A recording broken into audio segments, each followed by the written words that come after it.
Bom, pessoal, vamos conversar um pouquinho sobre velocidade vetorial. Para ser mais específico, hoje eu quero estudar com você a variação da velocidade vetorial. A velocidade vetorial, a gente viu em sala, né, que ela pode variar tanto em intensidade quanto direção e sentido. Se ela variar em intensidade, eu posso verificar essa variação de intensidade da velocidade vetorial no velocímetro, ok? E se ela variar em direção e sentido, eu posso identificar essa variação de direção e sentido utilizando, por exemplo, uma bússola. Ok? Legal.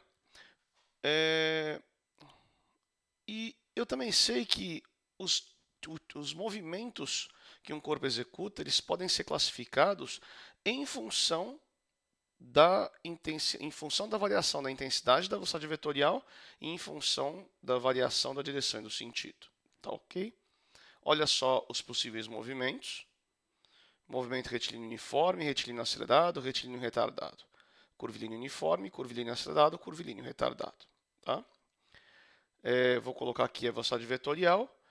E note, movimento retilíneo uniforme. Retilíneo, a velocidade vetorial não varia em direção e sentido. Uniforme, a intensidade da velocidade vetorial também não varia.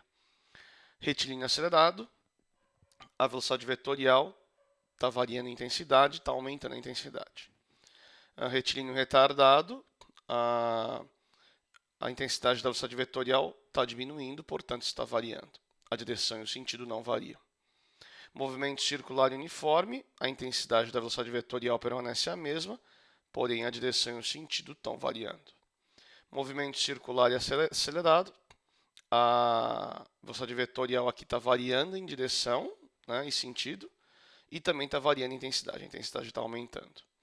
Movimento circular e retardado, mais uma vez a velocidade vetorial varia em direção e sentido e também em intensidade.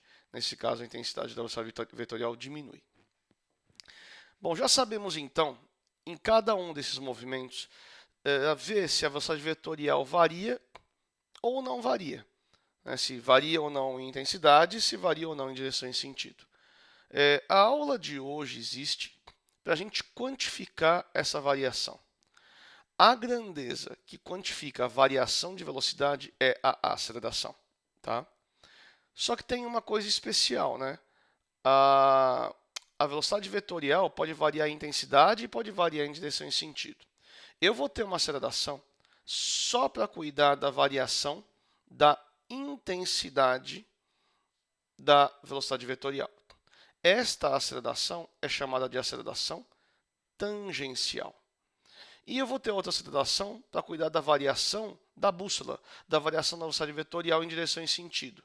Essa outra aceleração é chamada de aceleração centrípeta. Tá? A aceleração centrípeta é simbolizada por A minúsculo com o vetor índice C. E a aceleração tangencial a gente vai simbolizar pela letra A minúsculo com o vetor índice T. Okay? O que é a aceleração centrípeta? O que é a aceleração tangencial? A aceleração centrípeta é a taxa de variação da velocidade vetorial em direção e sentido. O que isso quer dizer? Quer dizer que a aceleração centrípeta é a grandeza que informa o quanto a velocidade vetorial varia em direção e sentido a cada segundo. A aceleração tangencial é a grandeza que informa, é o que fala, o quanto varia a intensidade da velocidade vetorial a cada segundo. Ela é a taxa de variação da velocidade vetorial em intensidade. Bom, a gente tem que aprender a caracterizar cada uma delas. Então, vamos começar. A aceleração centrípeta. Nos organizando aqui, como é uma grandeza vetorial, eu vou abrir uma chave aqui, né?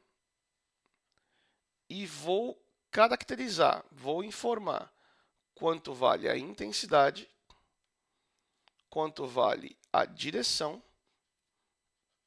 como é que é a direção e como que é o sentido.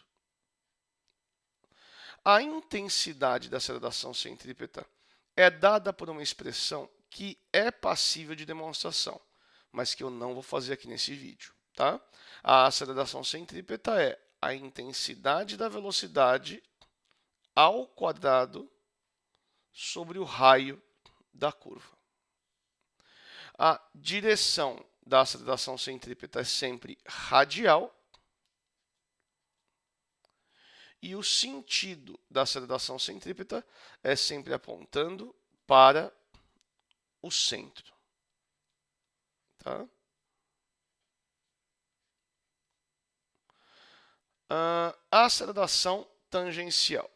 A aceleração tangencial, vamos fazer a mesma coisa. Vou pegar aqui, aceleração tangencial, vou abrir uma chave, certo? E vou informar aqui qual é a intensidade, a direção e o sentido.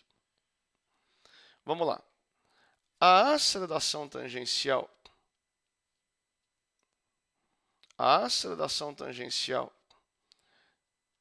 tem como intensidade o fato dela ser igual ao módulo da aceleração escalar instantânea. A direção da aceleração tangencial sempre é igual, sempre é a mesma da velocidade vetorial. E o sentido? O sentido é que você tem que ficar esperto. O sentido da aceleração tangencial é, se o movimento for acelerado, o sentido da aceleração tangencial é a mesma de quem? Da velocidade vetorial.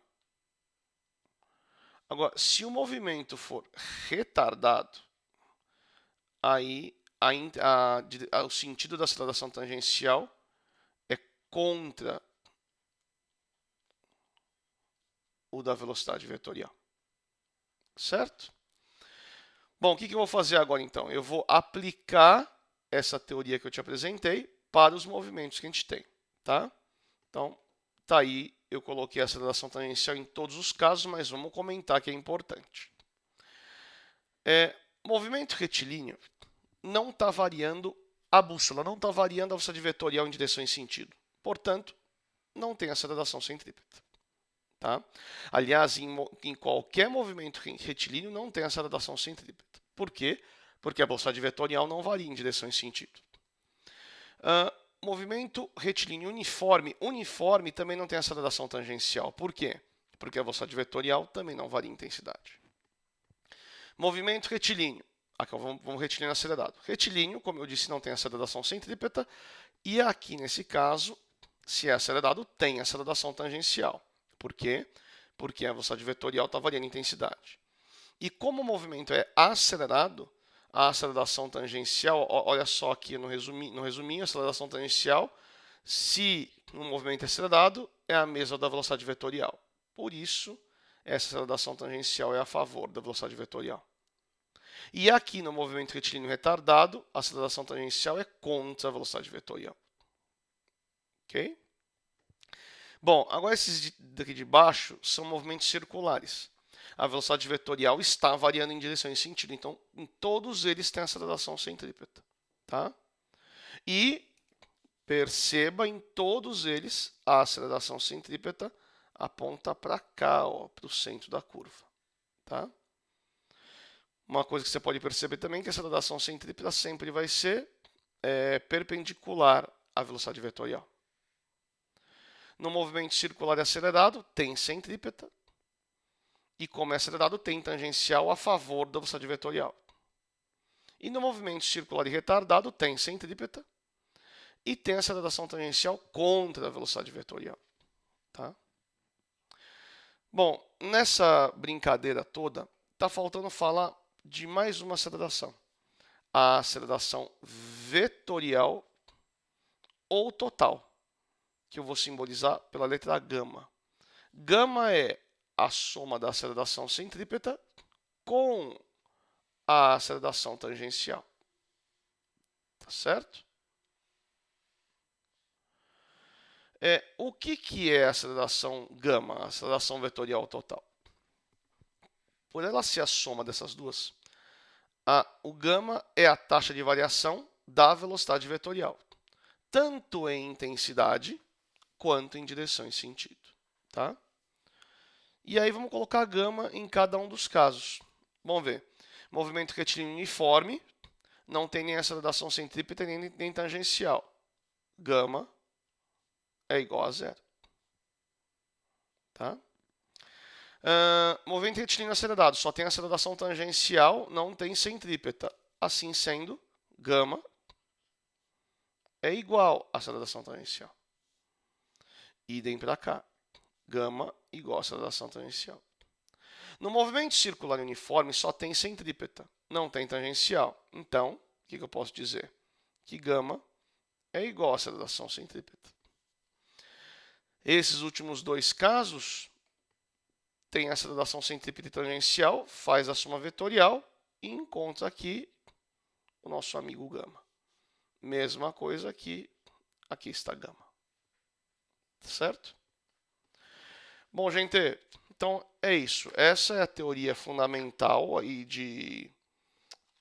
dessa parte, tá? De aceleração vetorial. E aí eu vou pedir para você fazer dois exercícios. Eu quero que você faça o 12 da página 33, tá? E quero que você também faça o 24 da página 35. 12 da 33, 24 da 35. E aí a gente se vê na próxima semana. Um abraço, um grande abraço. Tchau, tchau.